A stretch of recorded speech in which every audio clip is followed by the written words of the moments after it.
Welcome back. For the last 20 years, reptile enthusiast Steve Ludwin has been injecting himself with snake venom because its medicinal properties could one day be used to eradicate many of the world's deadliest diseases.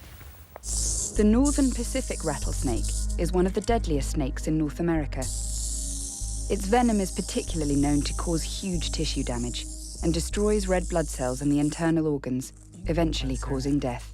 So here's the milking of the northern Pacific.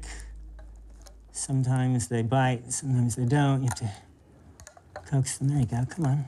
There you go. You can see the fang there.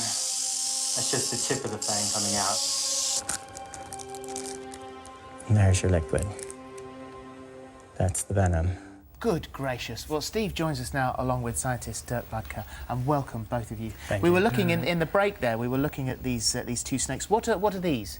The yellow one is an eyelash viper. That's from Costa Rica. And that's got, because it's got little eyelashes Yeah, it has on the little top. scales that look like eyelashes. And it's filled, because I said, oh, it's got a funny shaped head, and you said that's because its cheeks are filled with... Yeah, the venomous snakes, you can usually tell they have more of a triangular shaped head, and they have vertical pupils, sort of.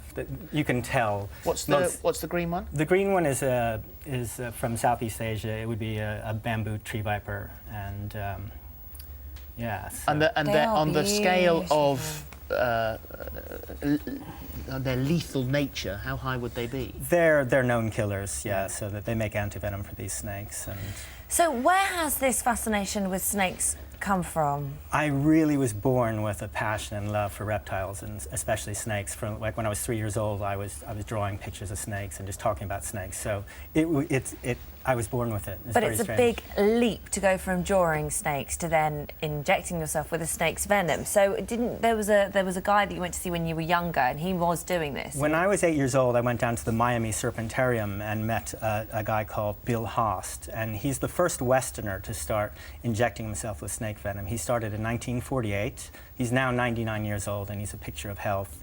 And so when I met him when I was 8 years old, I was just kind of blown away. I was like, what? You can build up an immunity to snake venom? And I think I made a decision at that moment that was going to be my future. And well, you didn't do it for the first time until you were in your 20s. In 1988, I think, was the first time you did it.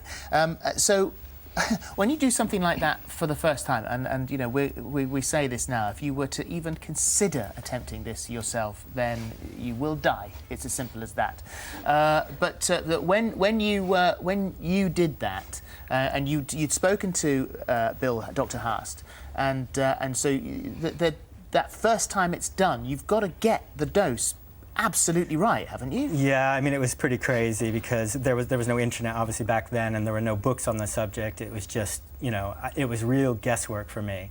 And I started off very slowly, but you know, it was scary. Yeah, it was. So how do you begin something? I just started with such a small amount, and I would test it out.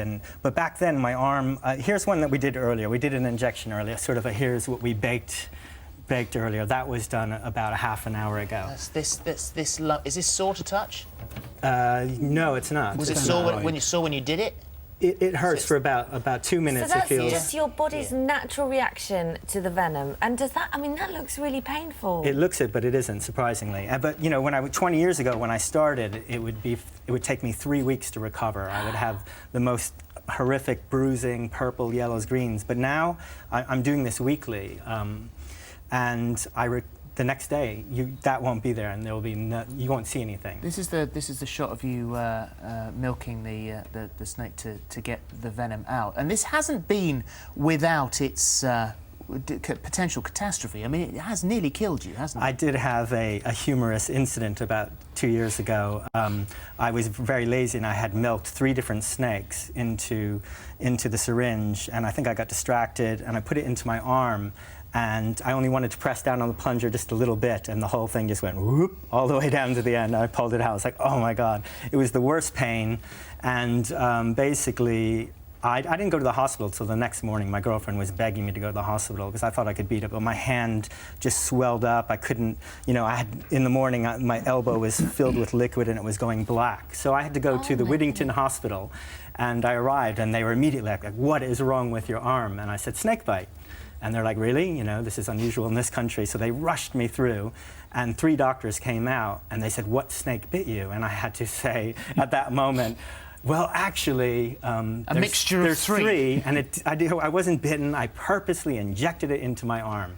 And thank God my girlfriend was there, because she was saying, no, this is the truth, because I think they wanted to lock me up immediately. I mean, the sort of, why? I mean, it seems kind of crazy to me, so there must be a reason that you're doing this. I think, you know, when I started, it was just really like home science. You know, I didn't study medicine. I work in the music industry, and it was just, I was just intrigued to see if you could build an immunity to these venoms. But over the years, I think about 10 years into it, I started noticing that there were very interesting side effects. Well, you haven't been ill, apart from food poisoning, for 6 years. Yeah, this is my 6th winter without without the sight of a cold, flu, sore throat, or anything like that. And I really do believe it's because I've sort of strengthened my immune system. I think it's like Jane Fonda workout video for your immune system. While everyone else is out lifting weights, you know, when I'm doing this monthly, these injections, I think your white blood cells are just charging down there and going, hey. And incredibly, you are 87. People do say that you look a lot younger than you actually are. Yeah, How old are I'm you? 43 years old. Wow, you do look great. And you know, I feel, you know, every time when I recover from the injections, I do feel, you know, sort of charged and biologically, I mean, his body, if you run, I mean, you've been running tests on his blood, is sort of 10 to 15 years younger than what he should be. Oh, it is. When we did the first test, I was very skeptical myself as well, because injecting snake venom is a dangerous thing, of course. But when we tested his liver, his kidney, his immune markers, everything in his body was functioning, not just 100%, but 110%.